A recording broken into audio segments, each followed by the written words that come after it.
Sejarah mistis di Tanah Jawa bukan sekadar cerita seram, ia adalah bagian dari budaya, kepercayaan, dan cara masyarakat memaknai dunia yang tak terlihat. Berikut beberapa rentetan kisah mistis yang paling dikenal dan masih diyakini hingga sekarang. Membicarakan tentang kerajaan gaib dan Ratu Pantai Selatan, Kanjeng Ratu Kidul, selalu membawa kita pada perpaduan menarik antara mitologi, sejarah lisan, dan budaya masyarakat Jawa yang sangat kental. Berikut adalah beberapa poin menarik mengenai legenda ini dari berbagai sudut pandang. Sosok penguasa, Ratu Kidul versus Nyi Roro Kidul. Seringkali orang menganggap keduanya sama. Namun dalam pakem Jawa, terutama di Keraton Mataram, ada perbedaan yang halus. Kanjeng Ratu Kidul diyakini sebagai roh suci atau dewi yang menguasai Samudra Hindia. Beliau dipandang sebagai istri spiritual bagi raja-raja Mataram, mulai dari Panembahan Senopati hingga sultan-sultan di Yogyakarta dan Surakarta. Nyi Roro Kidul sering disebut sebagai patih atau sosok yang lebih terlihat secara fisik dalam legenda. Sering dikaitkan dengan kisah Putri Kandita dari Kerajaan Pajajaran yang mengasingkan diri ke Laut Selatan karena penyakit kulit yang dikirim melalui guna-guna. Manifestasi kerajaan gaib, kerajaan ini dipercaya tidak terlihat oleh mata awam, namun memiliki struktur yang sangat rapi layaknya kerajaan di dunia nyata. Pusat kekuasaan, banyak yang meyakini pusat kerajaannya berada di lepas pantai Parangtritis atau Pelabuhan Ratu. Bel Marcukunda disebut-sebut sebagai istana atau ruang pertemuan utama di dalam kerajaan tersebut. Abdi dalam gaib, konon, kerajaan ini memiliki jutaan tentara dan pengikut yang menjaga keseimbangan alam di sepanjang pesisir selatan Jawa.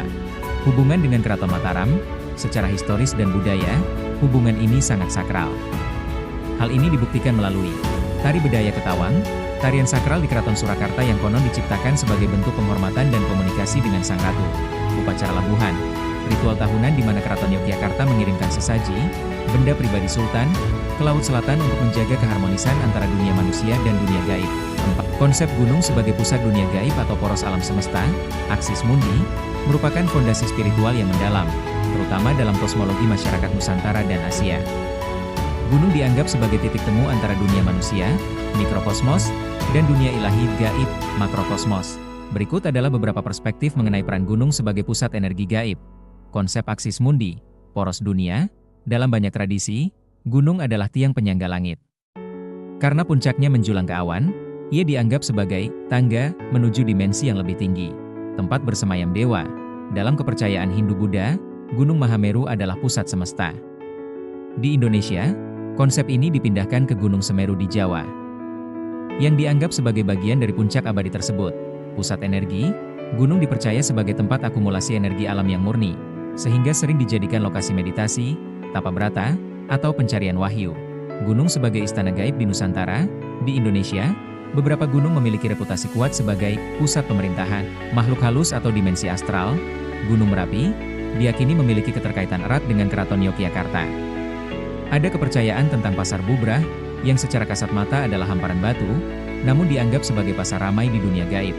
Gunung Lawu sering disebut sebagai pusat spiritualitas Jawa yang paling wingit. Dianggap sebagai tempat pengasingan terakhir Prabu Brawijaya V dan pintu gerbang menuju dimensi lain. Gunung Slamet Gunung Kawi sering dikaitkan dengan aspek kemakmuran dan ritus-ritus gaib yang berhubungan dengan nasib manusia. Alas Purwo memang bukan sekadar hutan biasa. Ia adalah perpaduan antara keindahan alam yang eksotis dan pusat legenda mistis di Indonesia. Sebagai taman nasional yang terletak di ujung timur Pulau Jawa, Banyuwangi, reputasinya sebagai hutan paling angker sudah mendarah daging dalam budaya masyarakat. Berikut adalah beberapa poin menarik yang menyelimuti kemisterian Alas Purwo. Gerbang alam gaib dan kerajaan jin. Banyak masyarakat meyakini bahwa Alas Purwo adalah salah satu titik kerajaan jin terbesar di Nusantara. Konon, siapapun yang masuk dengan niat buruk atau perilaku yang tidak sopan tidak akan pernah bisa kembali lagi karena tersesat ke dimensi lain. Tempat mencari ilmu dan bertapa.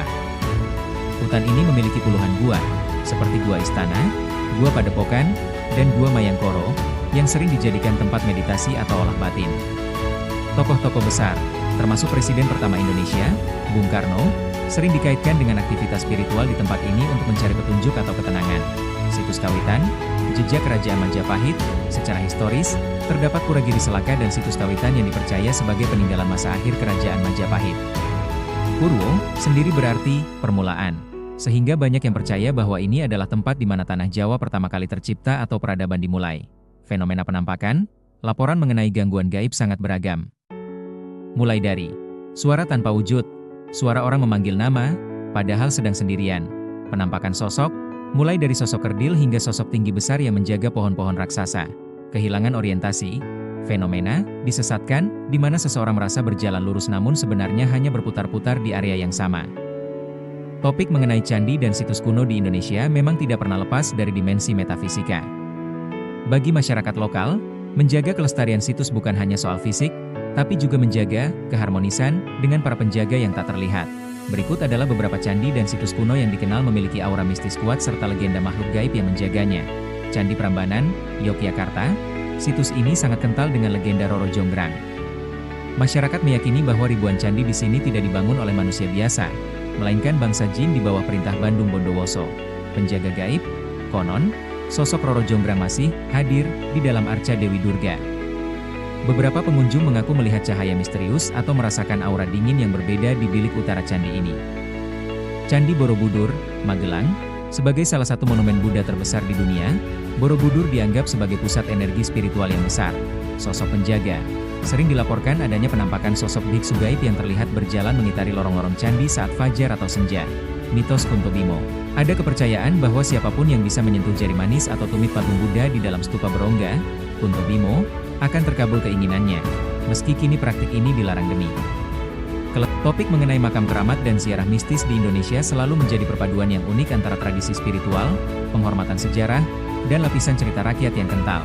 Berikut adalah gambaran umum mengenai fenomena ini dari sudut pandang budaya dan sosiologis. Makna keramat dalam budaya lokal. Istilah keramat biasanya disematkan pada tempat-tempat, terutama makam, yang dianggap memiliki karomah atau kemuliaan. Tokoh-tokoh yang dimakamkan di sini umumnya adalah wali dan ulama, tokoh penyebar agama yang dianggap memiliki kedekatan khusus dengan Tuhan, leluhur cikal bakal, kemudian tokoh pembabat alas atau pendiri suatu daerah, tokoh bangsawan, raja-raja atau ksatria yang memiliki pengaruh besar di masa lalu. Motivasi ziarah mistis. Meskipun ziarah pada dasarnya adalah kegiatan ibadah untuk mendoakan yang meninggal, ziarah yang bernuansa mistis seringkali didorong oleh pencarian hal-hal berikut. Ngalap berkah, mencari berkah keyakinan bahwa berdoa di tempat orang saleh akan mempermudah terkabulnya doa. Wasilah, perantara menjadikan arwah tokoh suci sebagai perantara permohonan kepada Sang Pencipta. Mencari petunjuk, wisik beberapa peziarah datang untuk melakukan meditasi atau tirakat. Demi mendapatkan ketenangan batin atau petunjuk hidup, beberapa lokasi populer di Indonesia, setiap daerah memiliki titik ziarah ikonik yang seringkali diselimuti kisah-kisah luar biasa. Gunung Kawi, Jawa Timur terkenal dengan ritual keberuntungan dan sejarah Eyang Jugo serta Eyang Iman Sudjono. Makam Wali Songo, tersebar di sepanjang pesisir utara Jawa, menjadi pusat ziarah spiritual terbesar. Makam Syekh Yusuf, Sulawesi Selatan tokoh besar yang pengaruh spiritualnya mencapai hingga Afrika Selatan. Makam Pangeran Jayakarta, Jakarta salah satu situs bersejarah yang dianggap memiliki energi spiritual kuat di tengah hiruk-pikuk ibu kota. Sistem penanggalan Jawa adalah salah satu sistem kalender yang paling unik dan kompleks di dunia karena menggabungkan elemen budaya lokal, kejawen, Islam, dan Hindu-Buddha. Berikut adalah poin-poin utama untuk memahami cara kerjanya. Perpaduan 3 kalender, kalender Jawa yang kita kenal sekarang, kalender Sultan Agungan. Ditetapkan oleh Sultan Agung dari Mataram pada tahun 1633 Masehi. Ia mengubah sistem yang awalnya berdasarkan matahari, solar, menjadi berdasarkan bulan, lunar komariah, agar selaras dengan kalender Hijriah, namun tetap mempertahankan angka tahun Saka. Siklus hari, Dwiwara. Keunikan utama kalender Jawa adalah adanya 2 siklus hari yang berjalan bersamaan. Saptawara, siklus 7 hari Senin, Selasa, Rabu, Kamis, Jumat, Sabtu, Minggu.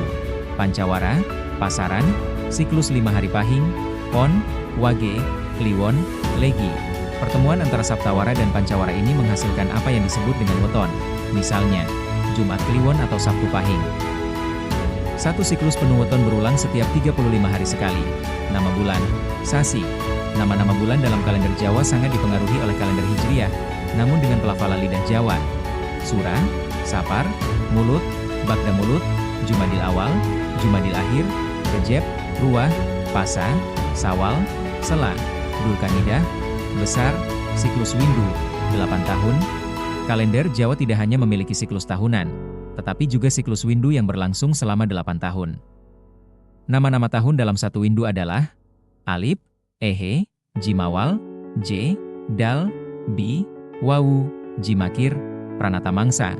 Selain kalender sosial keagamaan di atas, masyarakat Jawa, khususnya petani, juga mengenal Pranata Mangsa.